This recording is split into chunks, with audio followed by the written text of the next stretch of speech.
हम बातें कर रहे हैं दिल से। मैं आपका दोस्त, आपका अजीज सुशील।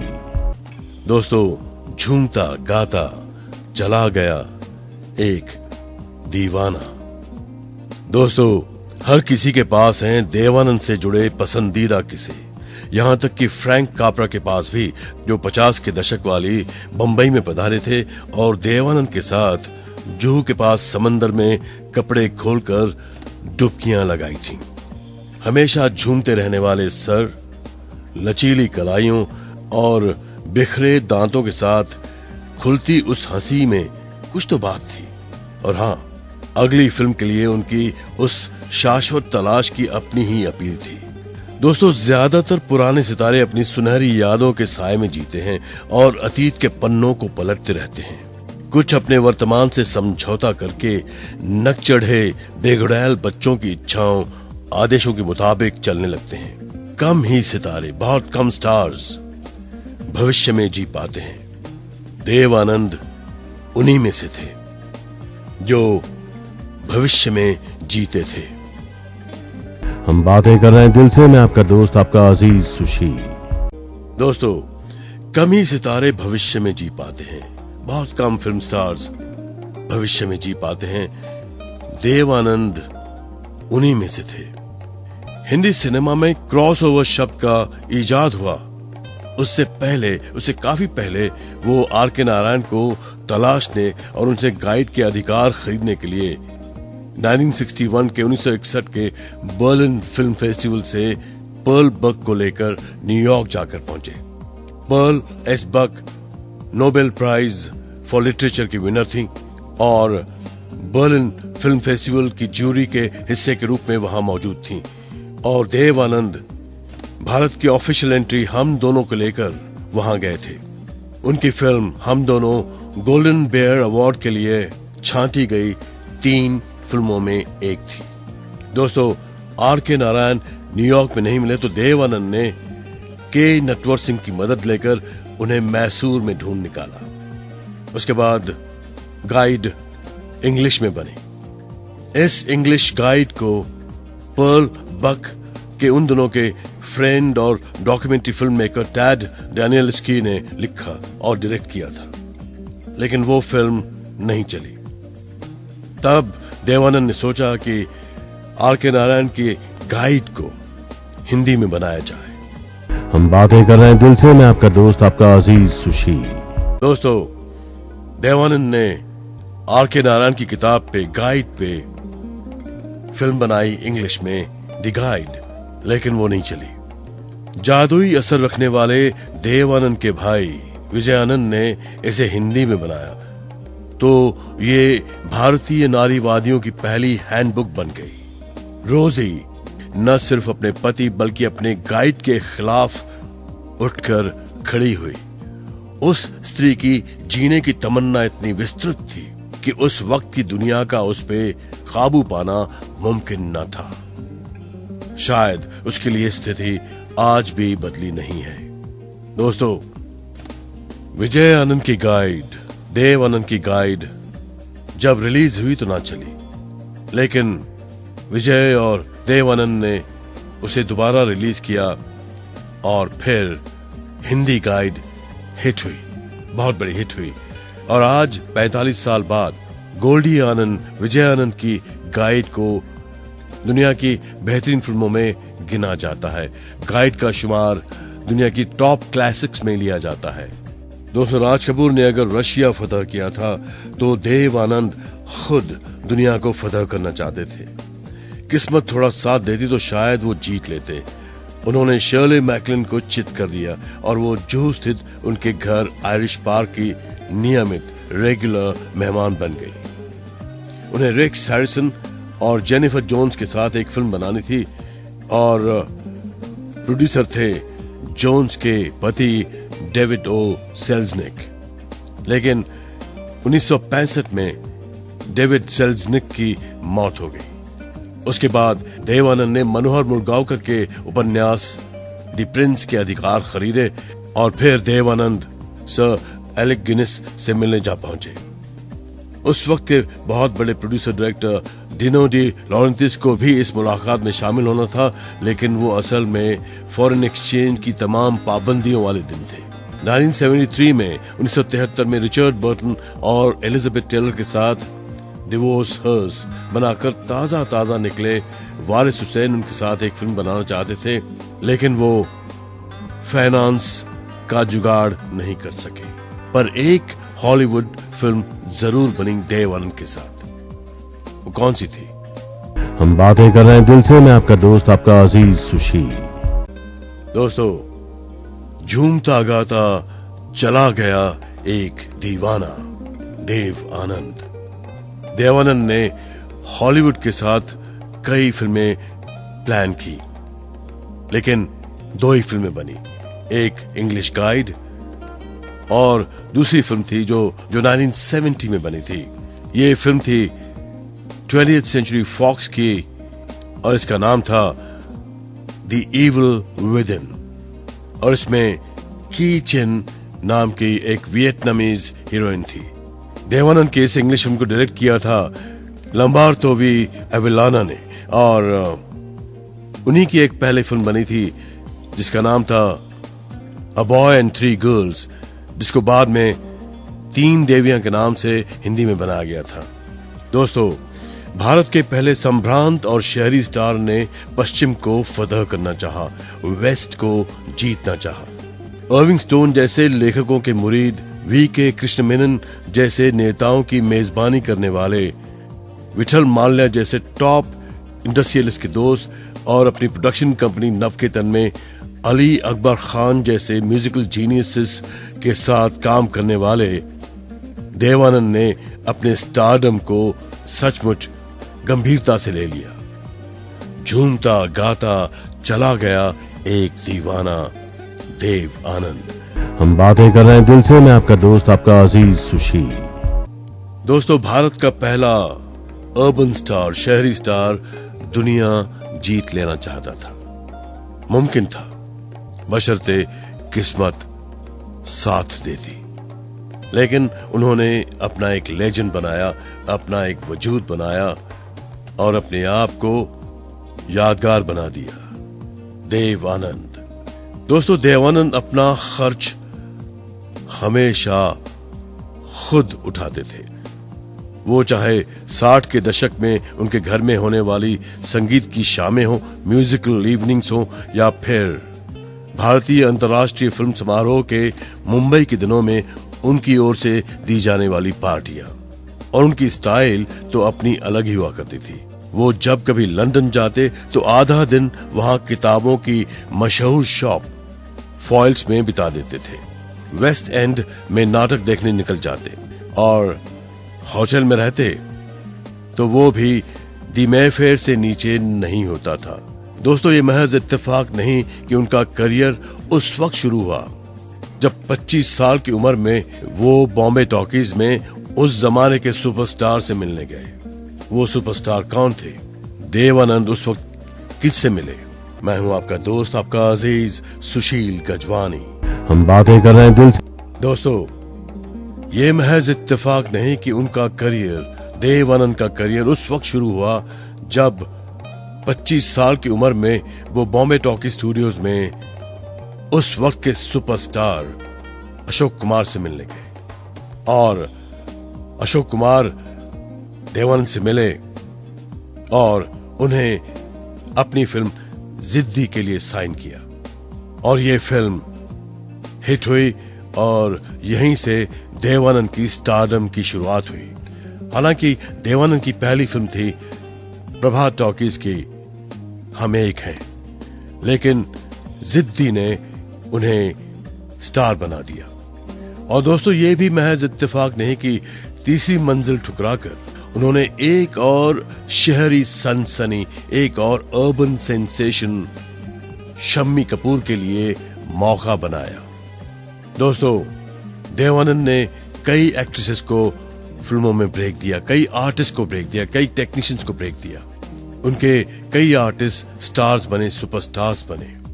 और उन्होंने अपने आर्टिस्ट के बारे में, अपने हीरोइंस के बारे में, अपने को एक्टर्स के बारे में, अपने को स्टार्स के बारे में अपनी ऑटोबायोग्राफी में रोमांसिंग विथ लाइफ में काफी दिलचस्प लिखा है। दोस्तों, ज्यादा ग्लोबल होने की तमन्ना रखने वाले हिंदी फिल्म इंडस्ट्री में खड़े होकर तो यही कहा जा सकता है, बनो तो देव आनंद की तरह, लेकिन तब सदाबहार भी बने ही रहो।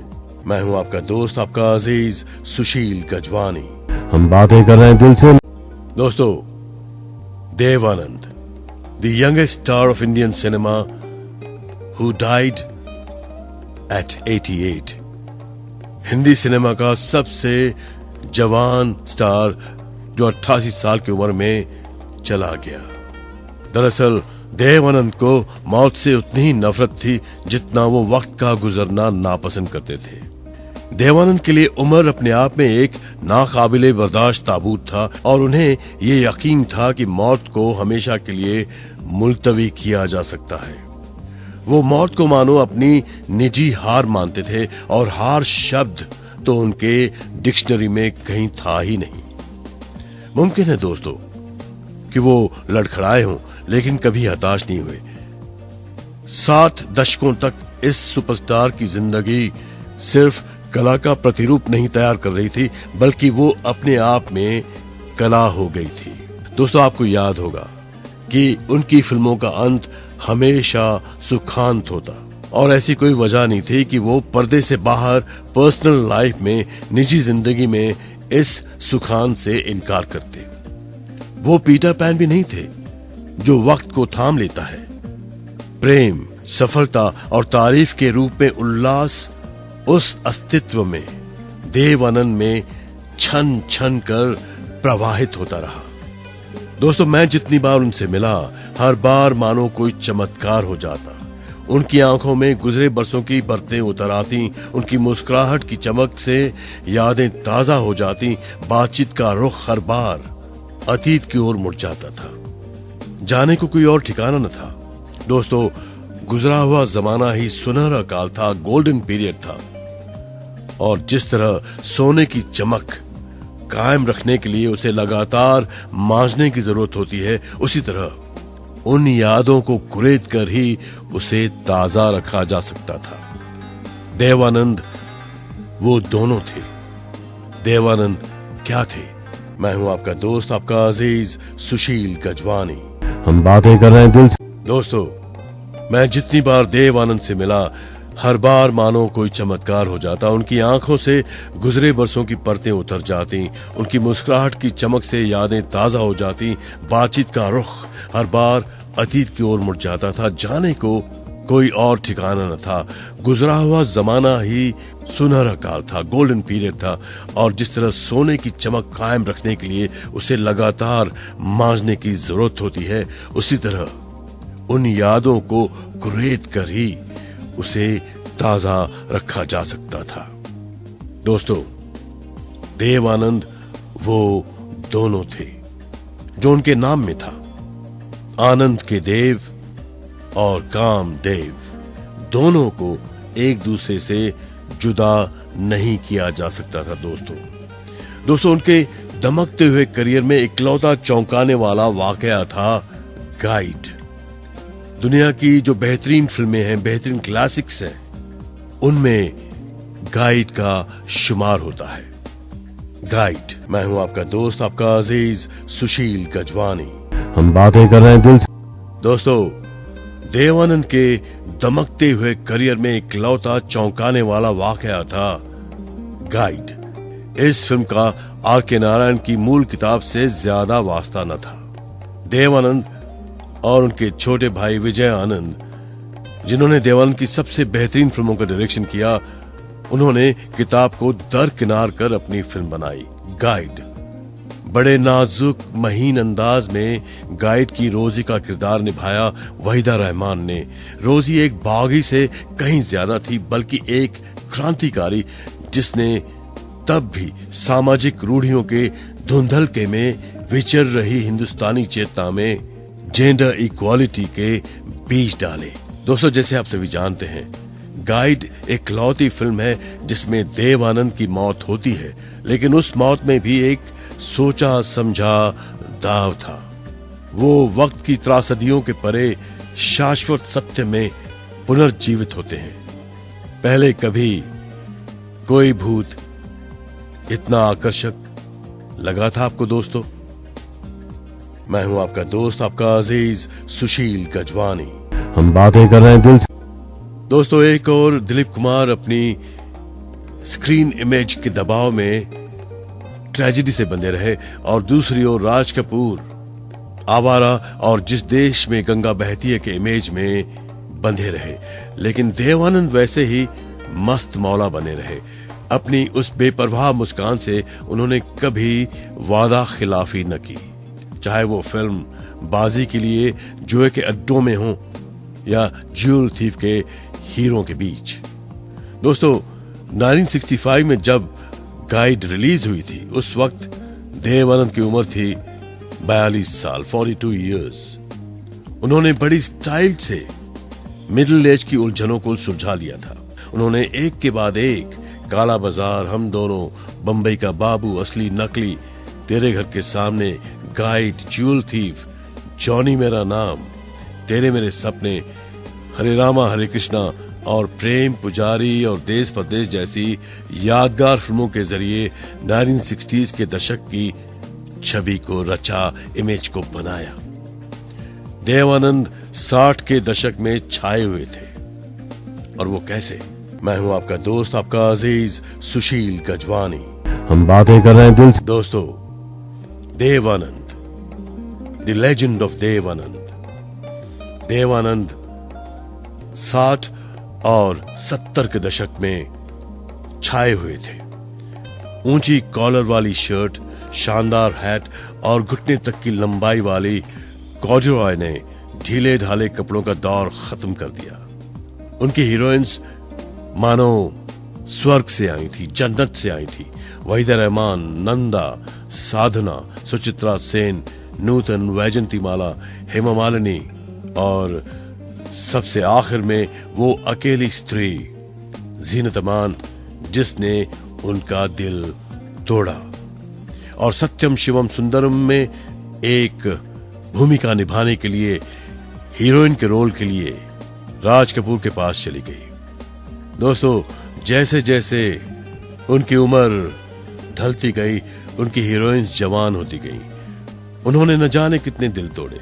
इसलिए ये वाजिब भी था कि कम से कम एक बार तो कोई उनका भी दिल तोड़ता। दोस्तों, जब इतिहास लिखा जाएगा, जैसा कि होना भी चाहिए, तो वो एक निर्णायक बिंदु, लंबी बहस का मुद्दा होगा।